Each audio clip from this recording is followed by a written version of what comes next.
In summary, just what is a belief? It's a feeling of certainty about something. It is made up by the individual without thought or purpose. They get recorded in our memory for future use. Beliefs are what form our attitude. Our attitude is what makes us do what we do. Therefore, beliefs are what cause our behavior. Our behavior is what gives us our results. There's a great formula that you should memorize and keep on file in your memory for the rest of your life. The formula is this: B equals B equals R. Beliefs equal behavior equal results. Now, if you want a different result, you must change what you believe or it won't happen. And one more thing, beliefs always block our ability to think. These concepts were put forth by Napoleon Hill all the way back in 1937 in a book called Think and Grow Rich. Now, probably most of you have never heard of Napoleon Hill, so I'll tell you a little bit about him.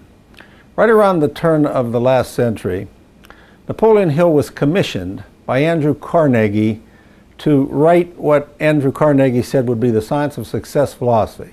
Andrew Carnegie was the steel baron who created what later came to be known as United States Steel, the biggest single business enterprise ever created up to that time.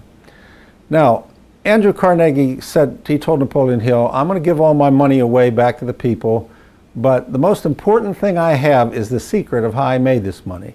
And he said, I want you to go around and I want you to interview all the people that I know, which was around 500 of the most wealthy men at the turn of the last century, and I want you to compilate everything, and I want you to put it together into the science of success philosophy, which Napoleon Hill did.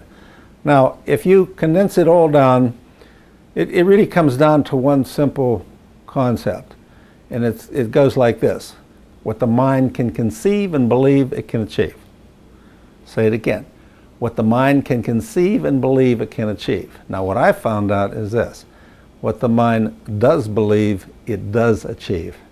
And one more thing, most of the time, we don't know what we believe.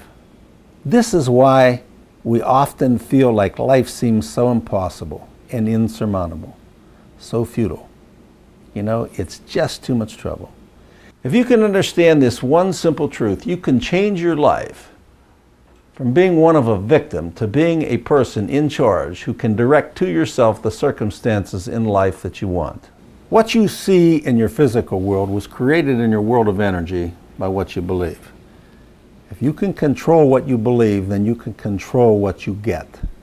Before I continue with beliefs and tie them to employer-employee relationships, there's one more concept that I want to talk about.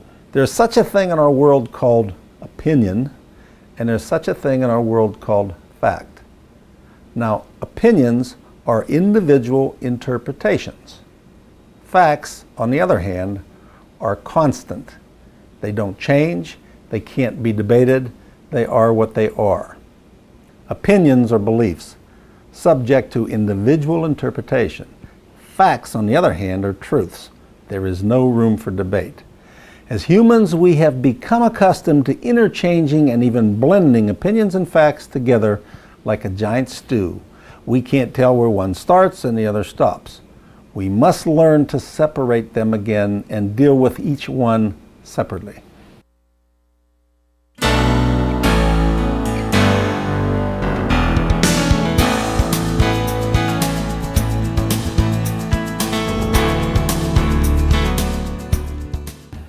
This brings us to our main conclusion.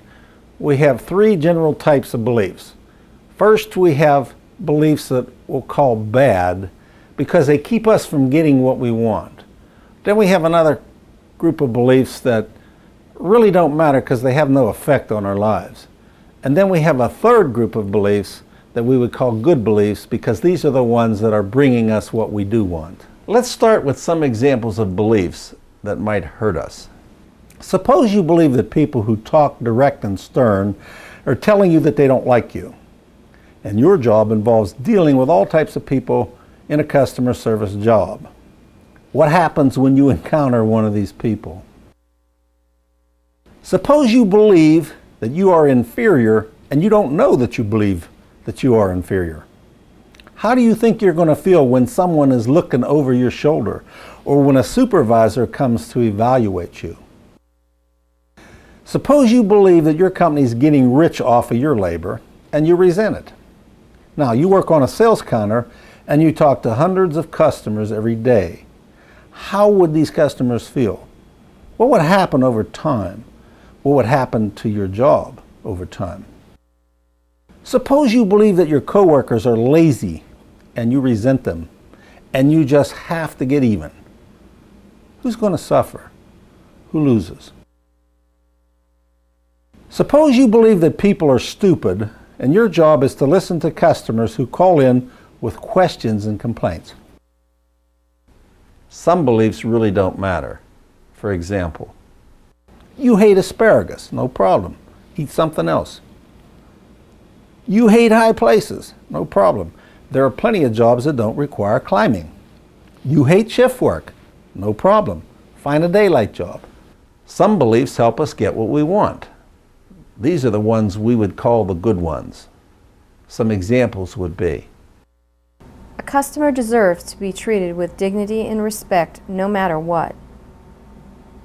It is my responsibility to do whatever I commit to. I won't make a promise that I can't keep. If I make a bill, I will honor my debt. I will always look for a way to find a solution to a problem. I will always talk to a person and try to work out differences. I will never act out of anger. Beliefs like these help us produce behaviors that will allow us to get what we want and be totally compatible with others as we live our lives and pursue our goals. These beliefs could be called truths. These beliefs would stand the test of time. They would not produce friction between people, and they would not produce a gain for one person at the expense of another. And they would be agreed upon by all who could see the logic and the intelligence in them. Could you imagine someone saying, you're not supposed to be nice to a customer? That's ridiculous. Or how about this one? Could you imagine somebody coming in and saying, you're not supposed to create harmony in an office. You're supposed to create an uproar and go in and turn the place upside down. It's good for morale. See what I mean? You just know the good ones, even if you can't agree with them. Now, you might be feeling like this. Now wait a minute. I have the right to believe anything I want. My answer is, of course you do. And you always retain the right to believe whatever you want to believe. However, on the other hand, employers have a right to have employees produce behaviors that will support their business activities.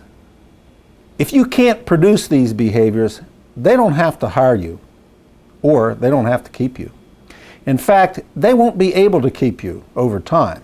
And if they need a body so badly that they have to keep you in the short run, whenever business slows up, you would be the first one to go. Wouldn't it be great if, when business slowed up at your company, your boss felt that he was so dependent on you that you would be kept and someone else would be let go? Wouldn't it be nice to work for a company where everyone was in harmony and the slow up happened in somebody else's company and then no one would have to be laid off or let go?